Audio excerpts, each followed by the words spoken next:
He's setting a trap. Hello, Kabir जल्दी वहां से निकल जाओ।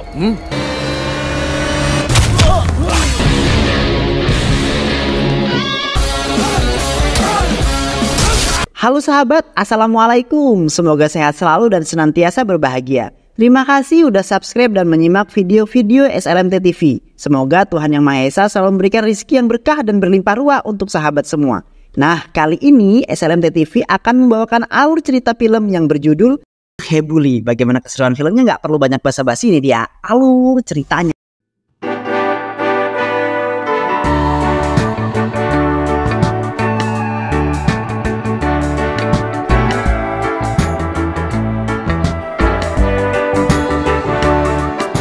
Di awal film, sebanyak 4 orang dokter yang bertugas di kamp Kashmir telah disandra oleh seorang teroris yang tak dikenal. Pemerintah India kemudian merespon kejadian itu dengan mengirimkan tim pasukan khusus untuk melakukan operasi penyelamatan. Pasukan itu sendiri terdiri dari prajurit-prajurit terbaik dengan keterampilan yang sangat luar biasa dan sangat hebat. Pasukan itu dipimpin oleh Kapten Ram. Semua teroris yang ada di sana berhasil dilumpuhkan dengan senyap oleh anggota Kapten Ram. Ketua teroris yang mengetahui hal itu kemudian menangkap seorang dokter untuk dijadikan sandera. Tapi dengan ketenangan dan kejeniusannya Ram, dia berhasil menyelamatkan dokter tersebut. Nandini adalah dokter yang disandera tadi. Dia terpelongo melihat kehebatan Ram dalam menyelamatkan dirinya. Ram kemudian membakar markas teroris itu sebelum pergi dari sana. Nandini mulai jatuh cinta setelah melihat kehebatan si Ram. Dia lalu mengajak Ram ketemu dan mengungkapkan perasaannya di hadapan semua orang. Tapi sayang, Ram yang kaku dalam dunia percintaan tak terlalu menganggap serius cintanya Nandini. Malahan ketika Nandini mengungkapkan cintanya, Ram malah meminta Nandini untuk bisa menyanyikan lagu kebangsaan India. Tapi karena gugup, Nandini tak mampu menyanyikan lagu itu sehingga selesai. Mataram. Semua teman-teman Ram yang ada di sana benar-benar yakin bahwa Nandini memang mencintai Ram. Bahkan sebuah surat yang datang untuk Ram pun mereka anggap adalah surat cinta dari Nandini. Tapi ketika Ram membuka dan membaca surat tersebut, tiba-tiba saja tangannya langsung gemetaran. Badannya menjadi lemas hingga membuat Ram jatuh berlutut. Ternyata isi surat itu bukanlah surat cinta dari Nandini, melainkan surat yang berisi tentang kematian kakaknya Ram yang bernama Satya Murti. Ram sangat terpukul atas kematian kakaknya itu. Dulu Ram dan kakaknya hanya hidup berdua saja. Kedua orang tua mereka pergi tak tahu kemana. Kakaknya Ram yaitu Satya bekerja dengan sangat keras untuk menghidupi Ram. Berkat kerja keras itu mereka berhasil mendapatkan pendidikan yang layak. Oleh karena itulah Ram sangat menyayangi sang kakak tercintanya. Ram lalu pulang ke rumah kakaknya yang ada di Bangalore. Sesampainya di sana, Ram langsung disambut dengan isak tangis dari Ritu, keponakan dan juga istri kakaknya yang bernama Anuradha. Singkat cerita, proses pengkremasan telah selesai. Kakak laki-laki dari Anuradha yaitu ACP Srinivas yang mengatakan kepada Ram bahwa Satya tewas karena bunuh diri. Dia mengakhiri hidupnya dengan cara gantung diri. Saya ikut menyelidiki kasus kematian ini. Kasus kemudian ditutup dengan dakwaan Satya tewas memang murni bunuh diri. Tapi Ram jelas saja membantah pernyataan itu. Dia sangat mengenal kakaknya. Satya bukanlah seorang pecundang yang akan mati dengan cara seperti itu. Ram lalu meminta ACP Srinivas untuk menceritakan kronologinya. Saat itu Satya Murti yang merupakan pejabat IS baru saja diangkat menjadi wakil kolektor atau DC dalam menjalankan tugas. Satya sama sekali tidak pernah tebang pilih kepada siapa saja. Jika itu adalah bangunan yang ilegal, maka Satya akan merobohkannya. Termasuk juga dengan salah satu bangunan milik wakil rakyat, yaitu MLA yang bernama Srinivas. Ia hancurkan Satya dengan gagah berani. Bahkan Srinivas sempat menghalangi proses penggusuran dan melawan petugas pun sempat dipenjarakan oleh Satya. Tapi tak lama kemudian, Srinivas telah keluar dari penjara. Dia langsung pergi ke rumah Satya dan membawa dendam. Namun karena Satya tidak ada di rumah, Srinivas hanya mengobrak-abrik barang-barang miliknya hingga banyak yang hancur. Beberapa waktu kemudian Satya pun kembali ke rumah. Dia melihat kekacauan yang telah disebabkan oleh Srinivas. Satya tentu saja marah dan langsung pergi menemui Srinivas dan menodongkan senjatanya. Beberapa hari kemudian Srinivas ditemukan tewas. Satya kemudian ditangkap oleh pihak kepolisian karena diduga merupakan pelaku pembunuhan. Beruntung bagi Satya karena kakak iparnya yaitu ACP Pratap berhasil membebaskannya dengan jaminan. Tapi hal yang mengejutkan tiba-tiba terjadi. Keesokan harinya Satya Murti telah ditemukan tewas gantung diri di dalam kamarnya. Hal itu diketahui dari istri Satya yang hendak mengantar kopi ke kamar Satya. Polisi lalu menggelar penyelidikan. Tapi mereka tak menemukan hal-hal yang mencurigakan sehingga kasus ditutup dengan kasus bunuh diri biasa. Ram tentu saja tak mempercayai hal itu. Dia mulai bergerak sendiri untuk membaca semua berkas penyelidikan kematian sang kakak. Laporan hasil autopsi juga dibaca. Ram menemukan banyak kejanggalan di sana. Untuk menguatkan penyelidikannya, Ram kembali ke rumah dan langsung memeriksa kamar Satya.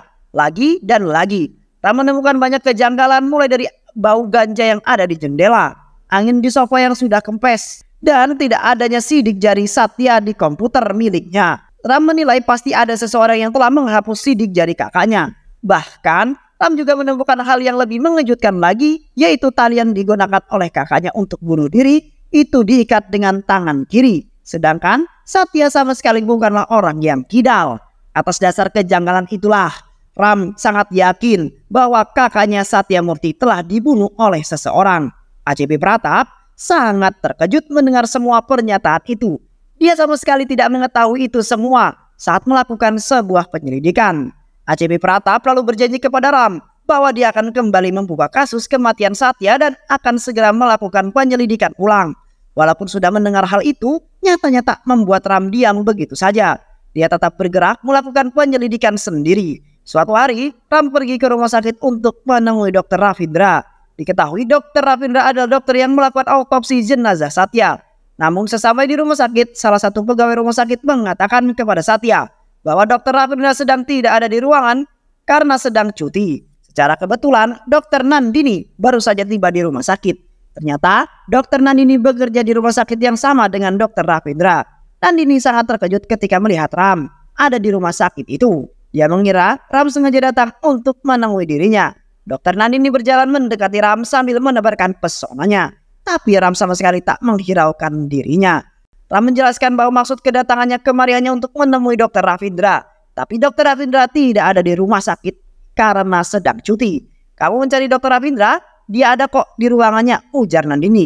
Ram menjadi curiga dengan apa yang terjadi di sana. Nandini kemudian mengantarkan Ram untuk menemui Dr. Ravindra. Ram menanyakan tentang kejanggalan otopsi Satya Murti kepada Dr. Ravindra. Untuk membuktikan kejanggalannya, Ram lalu menjelaskan bahwa orang yang melakukan bunuh diri itu seharusnya memiliki tanda U di lehernya. Tapi mengapa leher Satya Murti adalah memiliki tanda V di lehernya? Itu artinya dia bukan gantung diri. Dia dijerat paksa oleh orang tak dikenal. Baru kemudian digantung seolah-olah seperti orang bunuh diri. Dr. Ravindra mendengar hal tersebut tak mampu berkata apa-apa. Tubuhnya berkeringat dingin.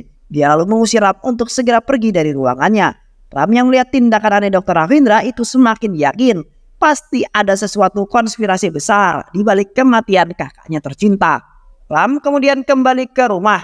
Dia menanyakan kepada Anuradha, kakak iparnya, tentang keseharian Satya sebelum meninggal dunia.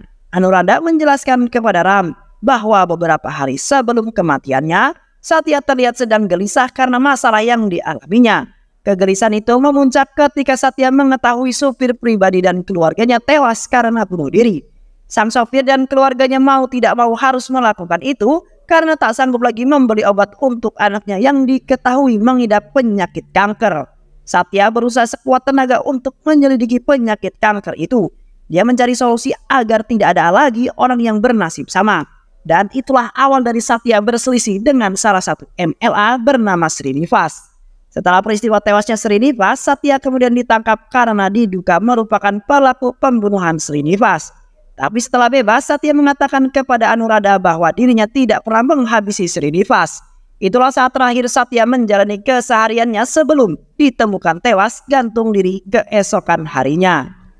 Atas keterangan dari Anuradha, Ram kembali bergerak melakukan penyelidikan. Tapi sayang dia di sana sama sekali tak menemukan satu petunjuk apapun. Sementara itu di kantor kepolisian, seluruh pembunuh bertangan kidal dipanggil polisi untuk diinterogasi.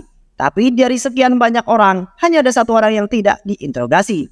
Orang itu adalah Fayaz. Fayaz tidak diinterogasi karena tidak memenuhi panggilan polisi. Ram yang mengetahui hal tersebut langsung bergerak untuk menemui Fayaz. Ram sangat yakin bahwa Fayaz adalah orang yang membunuh Satya. Dia meyakini hal tersebut setelah melihat bentuk tubuh dan reaksi dari Fayaz.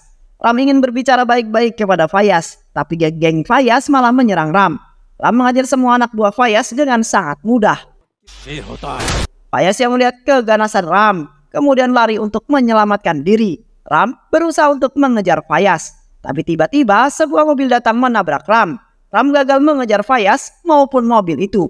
Di sisi lain, Fayaz yang sudah aman dari kejaran Ram kemudian ditangkap dan dihabisi oleh seseorang yang bernama Kabir, lantaran dia sudah dicurigai terlibat dalam kasus kematian Satya. Keesokan harinya, Ram mengetahui bahwa Fayaz telah tewas dibunuh. Tewasnya Fayaz membuat Ram harus memikirkan cara lain untuk mencari petunjuk pembunuhan kakaknya. Ram lalu mencoba untuk mengingat wajah dari orang yang menabrak dirinya. Ram lalu melukis wajah orang itu beserta logo yang ada di bajunya. Logo itu adalah logo yang sangat asing di mata Ram. Bahkan Google pun tak mengetahui logo itu. Tapi untungnya Nandini mengetahui logo itu. Dia pernah melihat logo itu di sekitar rumahnya. Ram yang mendengarnya jadi sangat bersemangat. Bahkan di malam itu juga, Ram meminta Nandini untuk mengantarnya ke lokasi logo itu berada. Ternyata logo itu adalah logo yang digunakan oleh sebuah tempat fitness. Diketahui selain ada di daerah ini, ternyata ada tempat fitness lain yang juga menggunakan logo itu. Di sisi lain, upaya untuk mengungkapkan kasus kematian Satya membuat Nandini jadi semakin dekat dengan Ram. Ram sangat menyadari perasaan Nandini, tapi agar Nandini tidak kenapa-napa, Ram meminta agar Nandini mencintai laki-laki lain saja. Berada di sisi Ram sama saja dengan berada di sisi mara bahaya. Permintaan Ram itu ditolak oleh Nandini mentah-mentah. Dia tak ingin mencintai laki-laki lain, dia hanya ingin mencintai Ram dan tetap berada di sisinya. Keesokan harinya Ram bersama Nandini akan berpencar untuk menyelidiki tempat fitness yang ada di lokasi yang berbeda. Untuk berjaga-jaga, Ram sudah memasang GPS di HP Nandini. Mereka berdua pun pergi untuk menjalankan tugasnya masing-masing. Tak lama kemudian, orang yang dicari Nandini datang juga ke tempat fitness. Namanya adalah Anil. Nandini terus mengikuti Anil hingga masuk ke dalam tempat fitness. Ternyata Anil adalah instruktur gym di tempat itu. Nandini lalu menghubungi Ram dan memintanya untuk segera datang kemari. Tapi tak lama kemudian Anil pergi ke tempat fitness itu. Anil mengetahui bahwa dirinya sedang diikuti oleh Nandini. Dia lalu menghubungi teman-temannya dan meminta mereka untuk segera berkumpul di pabrik. Di sisi lain, Ram terus mengikuti Nandini berdasarkan petunjuk GPS-nya. Nandini terus mengikuti Anil hingga masuk ke dalam pabrik. Di sana Nandini sudah disambut dengan para preman yang sudah menunggu. Beruntung, Ram datang di waktu yang tepat. Ram menghajar semua preman-preman di sana dengan gagah berani. Keganasan Ram membuat nyali Anil menciut. Dia kabur dari sana untuk menyelamatkan diri. Ram mengejar Anil hingga terpojok. Anil memohon kepada Ram agar dia diselamatkan. Anil tidak mampu mengatakan informasi yang diinginkan Ram. Karena bila dia mengatakannya, keluarga Anil pasti akan dihabisi. Anil menjadi sangat frustasi. Dia akhirnya lebih memilih untuk mengakhiri hidupnya sendiri dengan cara melompat dari atas gedung. Ram turun ke bawah dan hanya bisa mengambil ponsel milik Anil. Ram menghubungi salah satu anak buahnya di tentara yaitu Ranvir. Ram meminta Ranvir untuk melacak semua nomor telepon yang sering dihubungi Anil. Tak perlu waktu yang lama bagi Ranvir untuk mengetahui identitas orang yang menghubungi Anil. Ternyata orang itu adalah Anjanapa, yang merupakan seorang menteri. Ram yakin bahwa Anjanapa terlibat dalam kasus kematian Satya.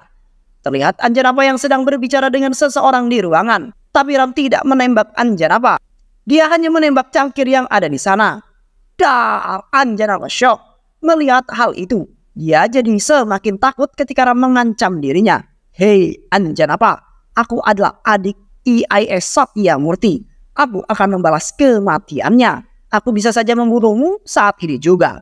Tapi kali ini aku hanya datang untuk memperingatimu, ujar Ram. Ram sengaja tidak menghabisi Anjanapa karena dia belum memiliki cukup bukti. Ram terus menyelidiki siapa-siapa yang terlibat dalam kasus ini. Apa motifnya dan mengapa mereka menghabisi kakaknya Satya. Di sisi lain, ancaman yang diberikan Ram sangatlah efektif. Anjanapa yang ketakutan kemudian menghubungi rekannya yang bernama Amrut Sas. Dia menceritakan semua yang terjadi kepada Amrut, bagaimana Ram adik dari IAS Satya Murti bisa dengan mudah mengancam dirinya. Dia bisa saja membunuhku saat ini juga, ujar Anjanapa. Usut punya usut, ternyata Amrut Sah adalah ketua asosiasi pengusaha farmasi yang ada di India. Walaupun sudah mendengar tentang kengerian Ram dari Anjanapa, tapi Amrut Sah tak terlalu menganggap perkataan itu dengan sangat serius. Tenang saja Anjanapa, aku akan segera membereskan ancaman tersebut. Amrut Sah kemudian mengirimkan Kabir utusannya untuk menghabisi Ram. Kabir terus mengikuti Ram. Di sisi lain, Amrut Shah kini menyadari betapa berbahaya Ram tersebut. Setelah melakukan penyelidikan, dia mengetahui bahwa Ram yang dimaksud oleh Anjanapa adalah Kapten Ram, ketua dari pasukan khusus. Amrut Shah kemudian mengatakan kepada Anjanapa, Kapten Ram bisa saja menghabisi Kabir dengan sangat mudah. Kabir bukanlah orang yang setimpal dengannya. Alasan Kabir masih hidup sampai sekarang pasti karena dia ingin menemukan cukup bukti dan mengetahui siapa saja yang terlibat dalam kasus pembunuhan Satya. Amrut Shah kini menjadi panik. Dia segera menelpon Kabir dan memintanya untuk segera pergi dari sana. Apa yang ditakutkan oleh Amrut Shah menjadi kenyataan. Kabir telah melakukan kesalahan besar karena telah berani-beraninya membuntuti Ram. Kini Ram telah mengetahui identitas Kabir. Jika dulu Kabir membuntuti Ram untuk dihabisi, sekarang giliran Ram yang bergerak membunuh Kabir. Kabir terus berlari menghindari kejaran Ram. Tapi Ram tentu saja lebih ahli dalam kejar-kejaran, bro. Ram berhasil menangkap Kabir. Kabir diikat dan disandra di dalam sebuah bangunan. Ram mengancam Kabir untuk segera buka mulut. Tapi Kabir sama sekali tak takut dengan ancaman Ram. Dia tidak akan menceritakan apa yang telah terjadi. Menghadapi orang yang keras kepala seperti Kabir tak membuat Ram merasa kesulitan sedikit pun. Karena Ram telah biasa menginterogasi teroris hingga berhasil membuka mulut. Berbagai siksaan dan ancaman dilakukan oleh Ram yang membuat Kabir ketakutan. Hingga pada akhirnya Kabir mengatakan apa yang telah terjadi. Dia menceritakan bagaimana kronologi IIS Satyamurti bisa bunuh diri. Usut punya usut. Ternyata tragedi itu bermula ketika sopir pribadi Satya dan keluarganya tewas bunuh diri. Satya melakukan penyelidikan untuk menemukan solusi atas harga obat penyakit kanker yang sangat mahal. Satya ingin agar harga obat itu bisa menjadi murah dan dapat dijangkau oleh orang-orang miskin. Itulah mengapa Satya pergi menemui beberapa dokter dan mewawancarainya. Hasil dari wawancara itu Satya tuangkan ke dalam laporannya. Satya lalu mempresentasikan hasil laporan tersebut di depan Menteri Anjanapa. Dengan harapan Anjanapa akan memberikan dukungannya. Satya menjelaskan bahwa berjuta-juta rakyat India telah tewas setiap tahunnya karena tak mampu membeli obat. Solusi dari masalah ini adalah dengan menggunakan obat generik. Obat generik adalah obat yang harganya cukup murah, sehingga bisa dijangkau oleh semua orang. Berbeda hal dengan obat yang bermerek buatan pabrik farmasi yang harganya sangatlah mahal.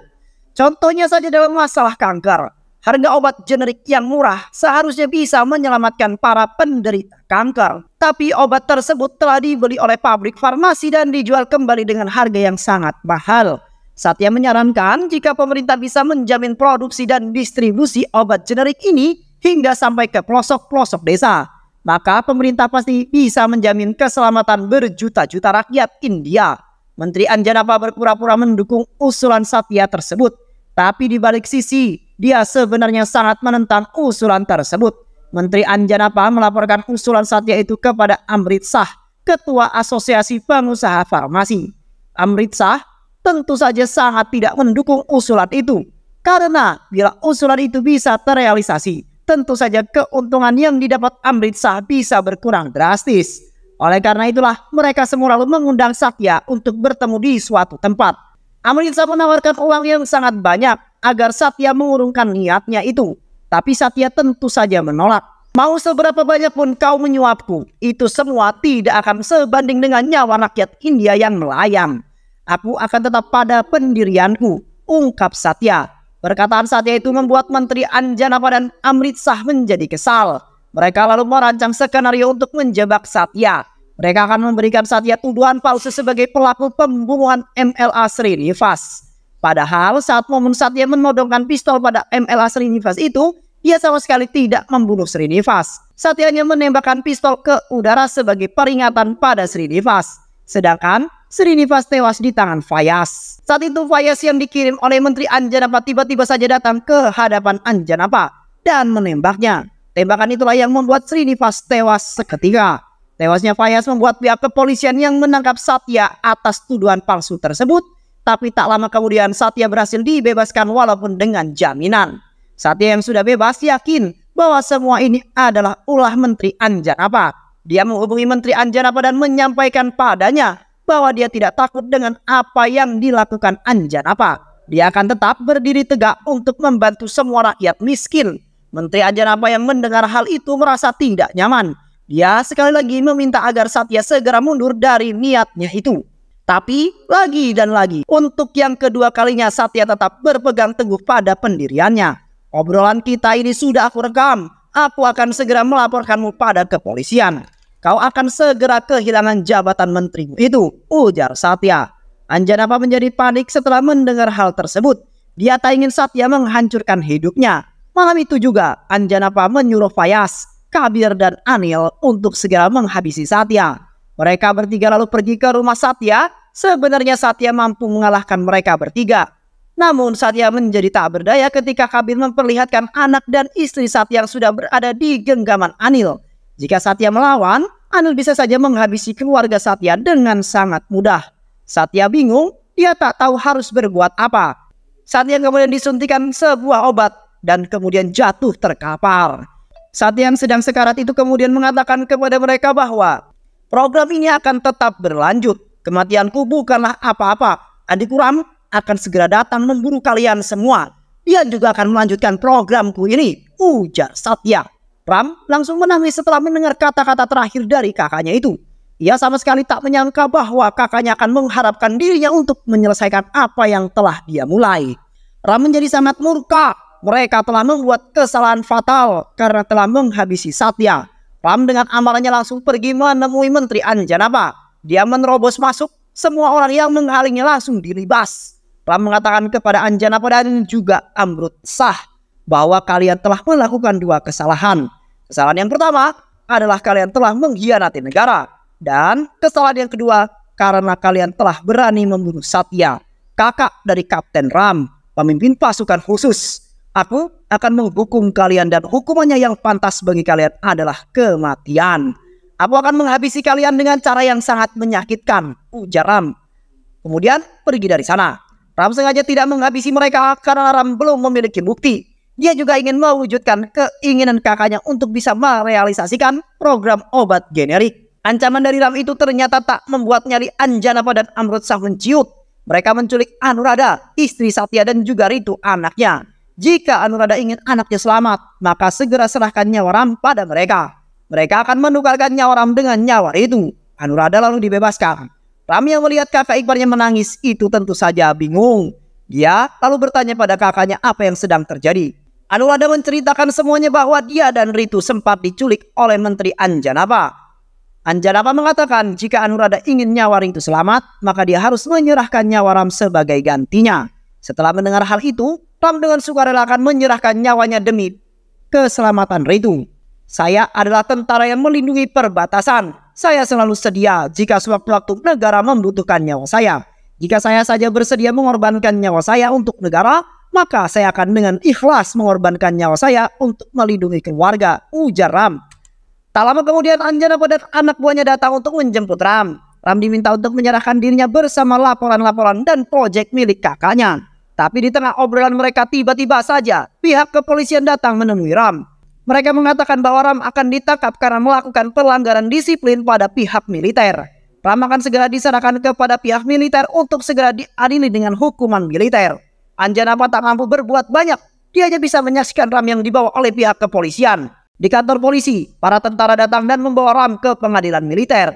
Namun di tengah jalan, ternyata mereka sengaja melakukan itu semua untuk menyelamatkan Ram. Atasan Ram yang ada di militer sudah mengetahui masalah yang menimpa Ram.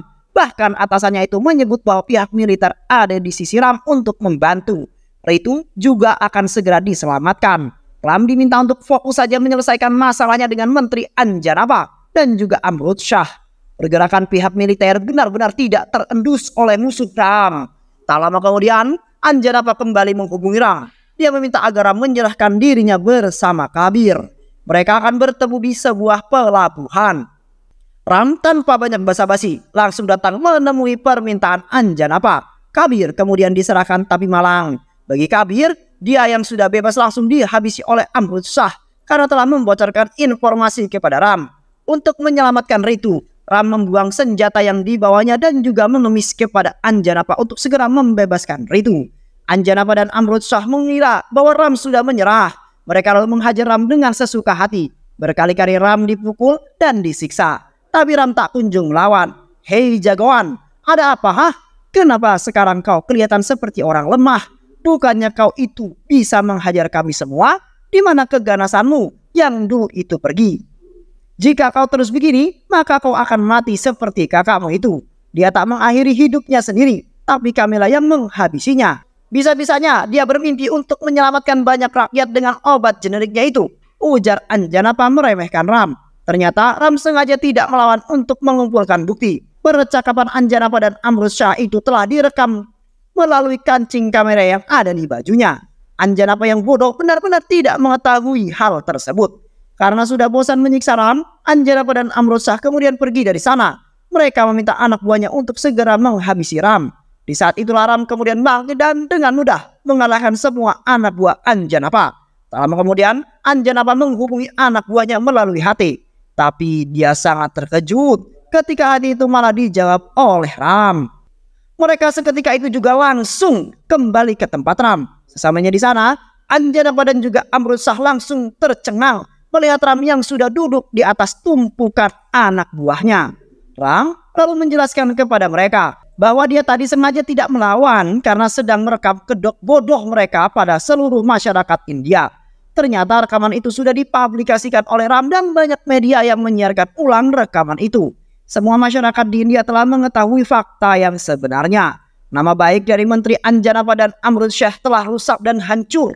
Ram juga menjelaskan bahwa sebenarnya dia sama sekali tak mengkhawatirkan Ritu, karena Ritu telah ditangani oleh pihak militer. Coba saja hubungi anak buahmu yang ada di sana. Mereka pasti tidak akan menjawab, ujar Ram. Dan benar saja, ketika Amrutsyah menghubungi anak buah mereka semua, sekali lagi tidak menjawab panggilan Amrutsyah. Sekarang keadaan berbalik 360 derajat. Giliran Ram yang akan membalas semua perbuatan mereka. Ram langsung menghajar Anjanapa dan juga Amrutsyah dengan sesuka hati. Dia menggaplok mereka dengan membabi buta. Ram lalu menghukum mereka dengan cara yang mengenaskan. Mereka digantung oleh Ram hingga tewas, seperti mereka yang menggantung Satya Murti, kakak tercinta Ram. Tak lama kemudian, pihak kepolisian datang setelah masalah selesai. Mereka datang untuk mengamankan anak buah Anjanapa dan Amrutsyah yang ada di sana. Media lalu memperbaiki nama baik IAS Satya Murti. Mimpi Satya tentang obat generik juga berhasil diwujudkan. Banyak masyarakat yang berdemo menuntut pemerintah agar menjalankan program obat generik itu.